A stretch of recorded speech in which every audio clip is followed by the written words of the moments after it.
Bienvenidos a otra Historias desde el Ringside, aquí en el diario digital Conclusión.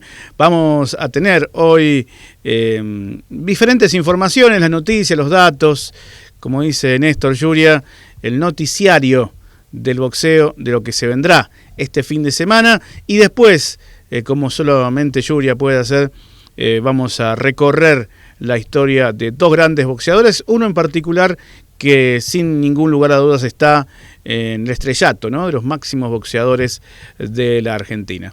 Pero vamos a charlar de lo que tanto veníamos hablando. Ya llegó el día, el sábado 8 de marzo será la gran velada boxística en San Lorenzo, nada más ni nada menos, con muchas peleas allí en este polideportivo, donde se van a ver grandes peleas.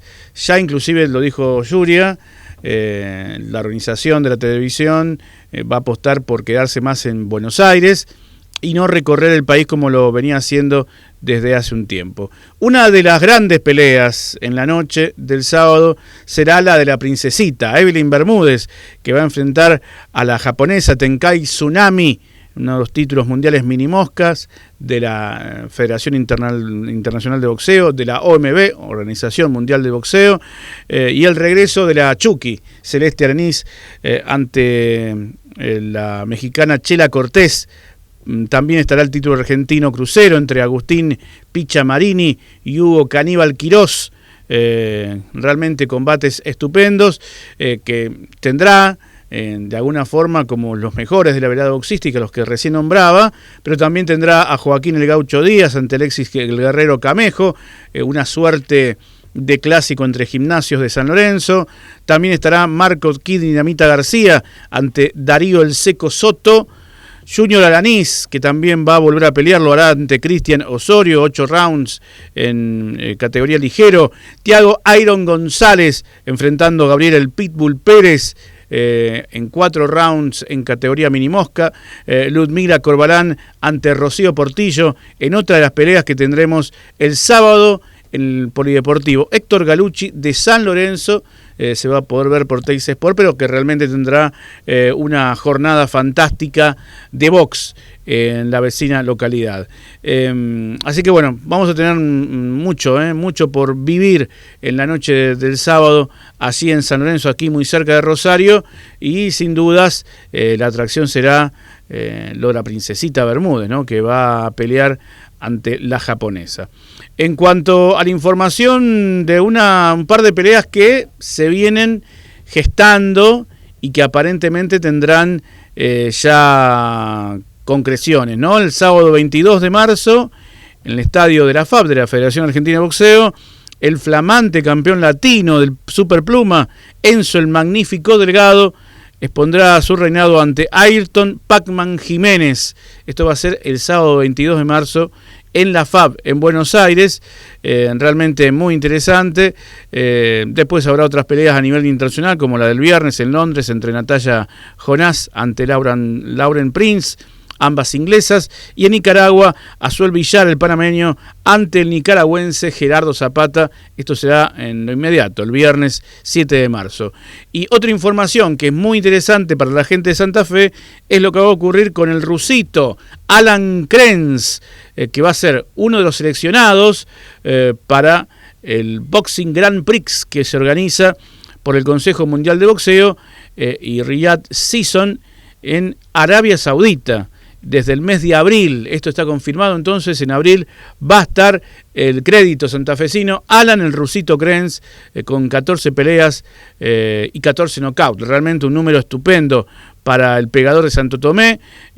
Será uno de los 32 peleadores de este Boxing Grand Prix que va a estar desarrollándose en Arabia Saudita. Realmente estupendo, ¿no?, para el muy buen boxeador que tiene Santa Fe, como es Alan Krenz, el hombre nacido ahí nomás en Santo Tomé. De alguna forma, esto es el panorama de lo que tendremos en los próximos fines de semana.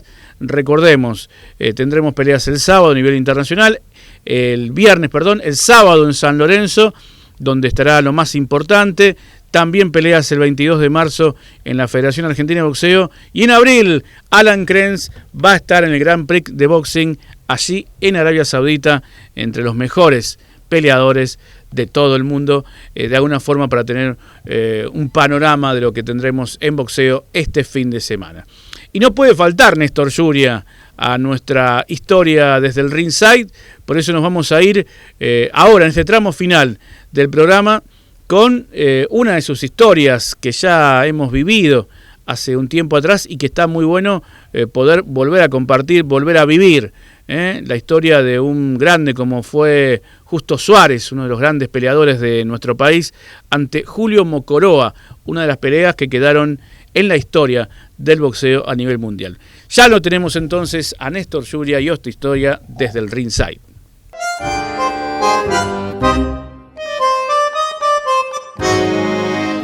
Muy bien, amigos, estamos ahora ya en pleno recuerdo de una pelea, pero también de dos hombres que fueron protagonistas en su momento, hablando de la década del 30, el siglo pasado, de momentos históricos del boxeo argentino. Uno de ellos, Justo Antonio Suárez, el Torito de Mataderos, sin dudas, no tengo ninguna duda en afirmarlo, el primero de los muy pocos ídolos que tiene el boxeo argentino en su historia. Justo Suárez, un muchacho que tuvo tan corta su trayectoria profesional como su vida, porque murió a los 29 años, afectado por lo que en ese momento era una enfermedad incurable, la tuberculosis. Justo Suárez, nacido en 1909 de una familia muy, muy humilde, más de 20 hermanos. Bueno, una historia conocida, digamos, en los orígenes de los boxeadores argentinos. Pobreza, necesidades, miseria. A los 6, 7 años vendiendo lo que podía por la calle para ganarse el sustento diario. Y ya a los 10 años, atrapado por el boxeo en el barrio de Mataderos, hacía algunas peleas en exhibición por algunas monedas que el público le arrojaba. Rápidamente, cuando comienza ya a practicar Justo Suárez el boxeo de manera ordenada, con entrenamientos, como amateur, consigue una serie de victorias que vislumbraban lo que en definitiva fue un gran boxeador de la categoría liviano. Sin dudas, fue un hombre que representó una clase social sumamente necesitada, que veía en él, como también años después lo vio en José María Gatica, el hombre que venía desde el mismo rincón, de la misma necesidad que ellos, y había llegado a lo que llegó, al éxito, al triunfo, a ser reconocido por toda la gente, a ocupar un lugar incluso en la sociedad que por muchos años se le había negado. Justo Suárez comienza ya una carrera importante cuando José Lecture, el famoso Pepe Lecture, el creador del mítico Luna Park, lo llevó a su equipo, lo hizo debutar como profesional, lo hizo mejorar, a tal punto que a los 2 años de estar con él ya combatió por el título argentino. Imagínense ustedes, tuvieron que ir a la cancha de River Plate, la vieja cancha de River, en la avenida Alvear y Tagle, escenario de grandes partidos de fútbol, la selección argentina, los River Boca, los River Racing. Más, bueno, la cantidad, bueno, es muy difícil precisarlo, no, quedó tanta gente afuera como había dentro, completamente llena la cancha de River. Recibió esa noche a Justo Suárez en busca de un título que estaba vacante frente a nada más y nada menos que a Julio Mocoroa, el bulldog platense. Julio Mocoroa era un boxeador nacido en la ciudad de La Plata, un boxeador duro, fuerte, un verdadero probador, que hizo 31 peleas profesionales ganando 28, que tuvo también su gran momento. Bueno, por algo llega a combatir por ese título argentino, nada más y nada menos que frente a Justo Suárez. Se enfrentaban entonces el Torito de Mataderos y el Bulldog platense. Justo Suárez era un boxeador fuerte, aguerrido, un poco embarullado, es verdad, un poco desordenado, pero de contundencia arrolladora en los momentos de definir. Por otro lado, Mokoroa era más técnico, era digamos, con más precisión, con más eficacia en el recorrido de sus golpes. O sea, era más técnico, era un técnico que superaba en esa instancia a Justo Suárez. Pero sabemos muy bien que con la técnica sola no se gana una pelea, menos de esta trascendencia. La pelea fue intensa, la ganó Justo Suárez por puntos, y claro, después de terminada esa pelea, donde lo llevaron en anda, donde se convirtió sinceramente ya en el ídolo del boxeo argentino y del deporte también, tapa del Gráfico, tapa de revistas importantes, los diarios se ocupaban de él. Bueno, ahí nomás ya quedó planteada la revancha contra Julio Mokoroa. Revancha, queridos amigos, que nunca se hizo. ¿Por qué? La revancha se había acordado la misma noche.